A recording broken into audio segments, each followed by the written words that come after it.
Shalom, meus amigos. Bom dia a todos vocês nessa linda manhã na cidade santa de Jerusalém. Como vocês puderam perceber, eu voltei ao Kotel hoje novamente. Hoje, ao anoitecer do dia, tem início o Rosh Hashanah, que é uma celebração de 2 dias. Me pareceu mais do que justo que eu voltasse aqui para fazer as minhas últimas orações pessoais, que eu fiz no outro trecho do Kotel, mas para poder gravar essa mensagem para vocês tive que recorrer a este local. Para aqueles que ainda não sabem, isso aqui também é parte do muro e foi construído pelo governo de Israel, ou seja, a autoridade arqueológica de Israel organizou esse espaço. Primeiro porque um pouco mais adiante tem início a cidade de Davi, então os turistas vêm visitar. E também porque havia uma pressão muito grande para que no Kotel fosse estabelecido um lugar onde se pudessem fazer orações, tanto homens como mulheres, uma área mista, que nós, ortodoxos, sempre nos opusemos firmemente. E pouco depois dessa obra ter sido concluída, uma das pedras do muro caiu, algo que não havia notícia na história recente de Israel, que indicou uma clara mensagem dos céus. Kadosh Baruch Hu não se agradou da ideia de ter homens e mulheres rezando aqui no Kotel juntos. É necessário sempre uma meritzá, uma parede, enfim, uma cortina, que possa dividir homens e mulheres. Mas isso aqui é o Kotel. Isto aqui também é parte da imensa Borelha. Muito melhor teria sido se os homens ou as mulheres tivessem sido transferidos para esse local, a obra concluída, e nós tivéssemos todos, homens e mulheres, obtido o espaço, o maior conforto para fazer as nossas orações. Mas vocês podem perceber que desde aquele episódio muito poucas pessoas vêm aqui, o que me dá a paz, a tranquilidade que eu preciso para compartilhar com vocês a minha mensagem de Torá. E evidentemente o meu propósito no dia de hoje, uma vez que poucas horas nos separam do início de Rosh Hashanah, que esse ano tem o seu primeiro dia celebrado juntamente com o Shabat, de dizer que a grande maioria de todos aqueles judeus e monoteístas que estão suficientemente atentos à importância da celebração de Rosh Hashanah, infelizmente, se dedicam no conjunto das suas orações não só a pedir por suas vidas, que naturalmente é o que deve ser feito, mas a pedir um conjunto de outras bênçãos que são absolutamente inadequadas nesse momento. Um carro novo, uma casa nova. Se você pede pela sua saúde, um ano novo com saúde, com parnassá, ok, mas muitas pessoas buscam obter nesse momento, por meio das suas orações, por falta de entendimento, coisas que são completamente inadequadas de serem pedidas nesse momento. E você, do outro lado da câmera, vai me perguntar, mas por que, Átila? As pessoas fazem isso, talvez você mesmo esteja fazendo, porque não compreende de fato o que é que nós celebramos em Rosh Hashanah. Átila, é o Ano Novo. Não, não é o Ano Novo. É muito mais do que o Ano Novo judaico. Rosh Hashanah compreende uma celebração no qual nós temos uma oportunidade muito especial de coroar a Kadosh Baruch Hu como o Rei do Universo. É isso que nós estamos fazendo nesse momento. revelando, né, que Deus é o Criador do universo e que Ele governa as nossas vidas. Coroar significa reconhecer, dizer para nós mesmos e para todos aqueles que quiserem ouvir, né, que Ele é tudo, que não há existência sem o Criador do mundo. Ele é muito mais do que um rei de carne e osso. E essa afirmação, esse reconhecimento, obviamente, gera consequências, porque eu não posso simplesmente reconhecer o governo de Hashem no mundo como palavras lançadas ao ar, vazias de sentido. Consequências que envolvem a aceitação da autoridade de Hashem nas nossas próprias vidas. Coroar Hashem não é tão difícil. Agora, ser um súdito fiel, né, do Criador já é uma história muito diferente. Ou seja, reconhecer que a Kadosh Baruch Hu tem autoridade sobre as nossas vidas, você pode estar se perguntando aí do outro lado da câmera, significa aceitar viver sob o jugo das leis divinas. E quais são as leis? A Torá. A Torá é a lei. Por isso eu disse que coroar Hashem, reconhecê-lo como Criador do universo, não é tão difícil, mas viver segundo as suas ordens é muito mais difícil. Lembre-se que um rei de carne e osso pode ser facilmente enganado, e comumente isso ocorria e continua ocorrendo agora. Hashem não pode ser enganado, né? Porque ele tem presciência acerca de todas as nossas ações e acontecimentos no mundo, mas sobretudo ele conhece o coração humano. Então, quando nós formos passar em fila diante do trono de Deus para receber o decreto, muito cuidado, porque Yom Kippur é uma data que só diz respeito ao povo judeu. Portanto, se você é um gentio, se você é um monoteísta, se você se assume como Bnei Noah, não há 10 dias de arrependimento até Yom Kippur. Teu julgamento vai ser selado, decretado e selado no livro da vida nos próximos 2 dias, né? Qualquer judeu que diga a você o contrário, ou não judeu, ou ele desconhece, né, a sabedoria da Torá, ou ele está tentando te enganar para tomar de você mais dinheiro. E nós vamos passar, né, diante do trono celestial. E eu pergunto a você, você entende verdadeiramente que a sua vida está nas mãos de Hashem? Entenda as consequências, a profundidade dessa afirmação, porque você não pode enganar Hashem. Então Hashem sabe se você realmente colocou a sua vida nas mãos do Criador. E como é que nós pedimos, Átila? Você pode estar se perguntando aí do outro lado da câmera, como é que nós pedimos pela nossa vida, uma vez que nesse momento de coroação de Hashem, né, Ele nos concede vida ou decreta a nossa morte, reafirmando a nossa missão no mundo, reafirmando o nosso propósito, conferindo sentido às nossas existências. Se você tem uma existência que é marcada por um mergulho profundo na busca da satisfação de desejos tolos, opa, agora é a hora de puxar o freio de mão, é hora de pensar sobre isso, né? De seguir um novo caminho, primeiro passo, é só o primeiro passo que o Criador te pede. Honestidade com você mesmo e com Ele dar o primeiro passo. E como é que nós fazemos isso, Átila? Pedindo ao Criador por nossas vidas como pobre, peça como pobre. Já repararam como é que o pobre pede? Com humildade, né? Como ele estende a mão, como ele se encontra quebrantado, né? Como ele se encontra derrotado e precisando, né, da ajuda. Assim nós devemos nos comportar em relação ao Rei do Universo, como pobres. Mas, Átila, algumas pessoas podem dizer para vocês, vocês podem ter ouvido isso ao longo dos dias que antecederam a Rosh Hashanah, isso é uma grande farsa, esse jogo que o povo judeu faz é uma fraude. As pessoas cometem o ano inteiro pecados, transgressões.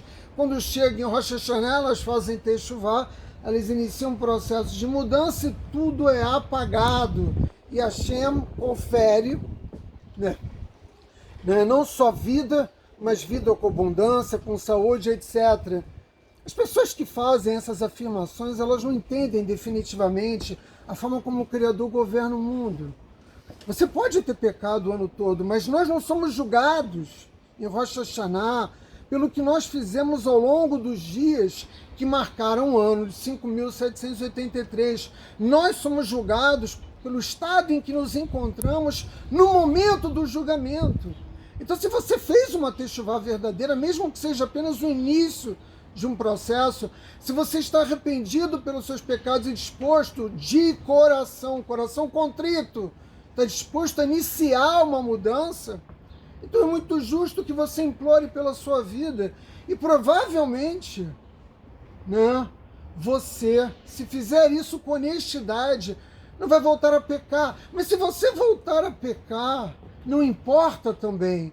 Porque o que importa é agora, nesse momento, nas próximas horas, como você vai entrar em Rosh Hashanah. O que importa é o presente, é o momento, é a intenção verdadeira. Lembre-se novamente, estou repetindo pela terceira vez.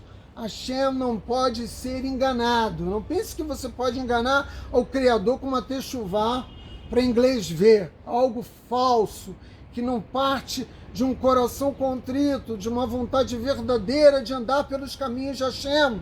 Agora, eu quero seguir os caminhos de Hashem. Essa é a decisão que está posta para você neste momento. E me permitam fundamentar essas afirmações que eu acabei de fazer a vocês com uma história da Torá. Todos vocês sabem que Abrão Avinu teve seu primeiro filho com a escrava de Sara, Agar, e esse filho se chamava Ismael. E num determinado momento, logo após, passados alguns anos do nascimento de Yitzhak, que foi o filho que Abrão Avinu teve efetivamente com sua esposa Sara, Sara diz para Abrão Avinu que afaste Ismael do acampamento, que Ismael não siga mais vivendo sob a proteção de Abrão Avinu. Por quê? E muitas pessoas também não entendem isso. Ismael era um idólatra. Ismael mantinha relações sexuais com mulheres casadas. Ismael era um ladrão. Ele era uma péssima influência para Yitzhak, aquele que de fato era o verdadeiro herdeiro de Abrão Avinu. E Sara pediu a Abrão Avinu que afastasse Ismael do acampamento. Abrão Avinu foi se consultar com Hashem, e a Torá relata que Hashem diz: faça o que a sua mulher manda, ouça ela. Sara era uma profetisa superior a Abrão Avinu. Lembre-se de todos os milagres que envolviam Sara. E quando o Criador disse isso, Abrão Avinu não teve dúvida. No dia seguinte ele encheu um cantil, deu água, uma mula, e colocou Agar e Ismael em direção ao deserto. O Midrash nos conta que Ismael estava doente, que ele estava com grande febre, e a água que ele recebeu de Abrão Avinu não durou toda a travessia do deserto. Logo, ele e Agar se encontravam completamente sem água, e como Ismael se encontrava muito doente, Agar percebeu que ele estava à beira da morte, que ele iria perder a sua vida. Ela se afasta de Ismael. Estou relatando a narrativa da Torá para vocês. Passa então a orar por um milagre, uma salvação, uma Yeshua, uma salvação para seu filho e para si mesmo. E acontece um milagre, né? Uma fonte de água surge para que Ismael possa beber.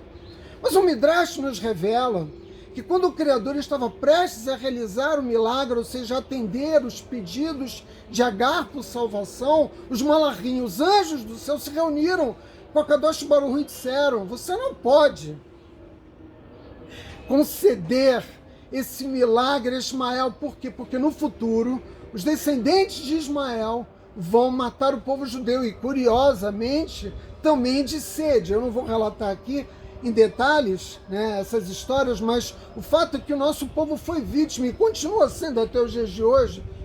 Vocês estão ouvindo aqui uma mesquita, né, repetindo, né, o Alcorão dentro do Estado de Israel, e todas as ameaças que nós vivemos por conta, né, dos maometanos. De fato, os malachim disseram a Kadosh Baruch Hu: você não pode dar água a Ismael, seus descendentes vão tirar a vida do teu povo, do povo escolhido por ti mesmo. E o Criador, dialogando com os malachim, e isso acontece em mais de uma ocasião, inclusive no momento de criação, né, da vida, Hashem diz: eu julgo Ismael pelo estado em que ele se encontra nesse momento. E Ismael havia feito uma techuvá. É claro que a techuvá que ele havia feito decorreu de um estado terrível em que ele se encontrava. Mas a verdade é que a grande maioria de nós não se aproxima de Deus também.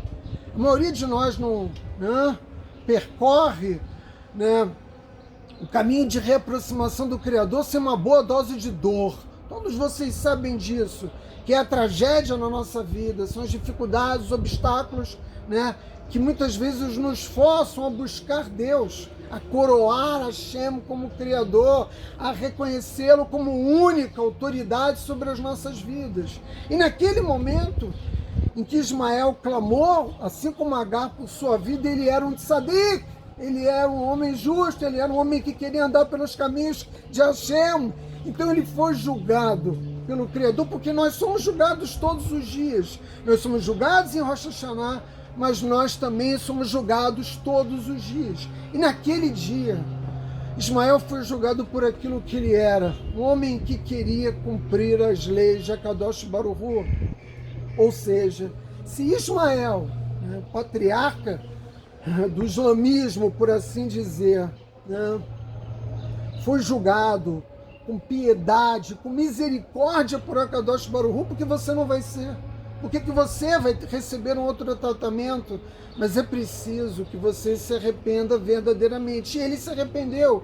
E a Torá nos conta, né, a Torá oral, que Ismael de fato vai concluir esse processo de techuvá antes de sua morte, se arrependendo pelos seus atos e voltando, né, a viver segundo os caminhos do Criador. Portanto, se comporte também como um pobre, porque foi o que Ismael fez. Ou seja, desperte no Criador a sua piedade, a sua misericórdia, porque todos nós, eu, você, não temos méritos para recebermos um decreto de vida em Rosh Hashanah. Não se engane disso. Mesmo que você se considere um grande pecador, nenhum de nós, até porque a grande maioria dos pecados na Torá, para nós judeus, é punido com a morte, é pecado capital. Portanto, mesmo o judeu que comete pecados não tem mérito, que vive segundo a Torá, mas que eventualmente também cometa pecados, também só vai obter a misericórdia do Criador de mais um ano de vida, justamente porque Hashem julga a nossa intenção, o nosso coração. Não pense que depois de Rosh Hashanah você vai voltar a cometer os velhos pecados. Isso é o Yetzirah dizendo no seu ouvido que você não vale nada, que você não presta, que você não tem jeito, que você nasceu assim, que você vai ser assim para o resto da sua vida. Não dê ouvidos à sua má inclinação, muito pelo contrário, dê uma chance a você mesmo, né? Incendeie essa pequena chama que você tem no seu coração e organize a sua mente, o seu pensamento para viver como súdito fiel de Hashem. Porque ao fazer isso, você revela a presença de Deus no mundo. É isso que é coroar Hashem. É isso que nós vamos fazer agora em Rosh Hashanah. E que é tão importante para o Criador, mas sobretudo por nós. E nós revelamos a presença de Deus no mundo de uma forma como eu já esclareci centenas de vezes, por meio das nossas ações. Na verdade, quem vai escrever o teu nome no livro da vida é você mesmo, não é Hashem. E como é que eu escrevo, Atila, meu nome no livro da vida? Por meio das ações, das tuas ações. Seja piedoso, seja misericordioso, seja um homem de Hesed, faça o bem. E você vai ser julgado pelo Criador dessa mesma forma. E se afaste dos cínicos, se afaste dos bajuladores, dos mentirosos, daqueles que são campeões de Lashon Hará. Se você conseguir se afastar só dessas pessoas, em todos os ambientes que você frequenta, você já terá dado um passo decisivo nesse novo caminho de vida que você está escolhendo, né? Por quê? Porque você terá agido de uma forma muito preciosa no seu processo de autocorreção. Hashem não precisa mandar Issurim na sua vida, sofrimentos, porque você se autocorrigiu. Às vezes um decreto nos céus estabelece dor nas nossas vidas, mas quando você se autocorrige, o decreto é cancelado. Por quê? Porque você já não é mais aquela pessoa que você era quando o decreto, né, foi decidido nos tribunais celestiais na sua vida. Então nós sempre temos oportunidade de nos arrependermos, nos corrigirmos numa techuvá que deve ser completa. Se afaste dessa gente, como eu disse, dos mentirosos, dos cínicos, dos bajuladores, dos que promovem Lachonará, porque essa gente cria uma barreira, muito maior do que o muro. Cria uma barreira entre você e o Criador, nos impede de estabelecer uma conexão verdadeira com o Criador. O Talmud, no Tratado de Omar, nos diz que Hashem ajuda os que vêm se purificar. Não só aqui no Beit HaMikdash, mas em qualquer lugar onde você esteja. São ideias fortes que eu acabei de compartilhar com vocês. E o meu desejo verdadeiro é que eu tenha sido capaz de atiçar na fogueira do seu coração aquela brasa que está meio apagada, mas que existe no seu interior, só esperando que você tenha um desejo verdadeiro de crescimento. Essa pequena brasa vai se incendiar e você, que está submerso na idolatria, né, que vive como um perverso, vai emergir para uma nova realidade espiritual. De modo que o meu desejo sincero, assim como o seu desejo sincero de mudanças, tem o poder de abrir as portas celestiais. Poucas horas nos separam de Rosh Hashanah. Pense sobre isso.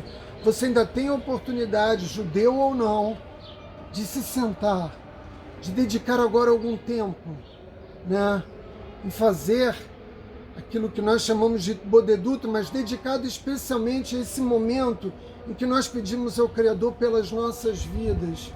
E eu espero que você escreva e Hashem Cele o seu nome no livro da vida. Shana Tová Umetuká, Shabbat Shalom a todos vocês, meus amigos.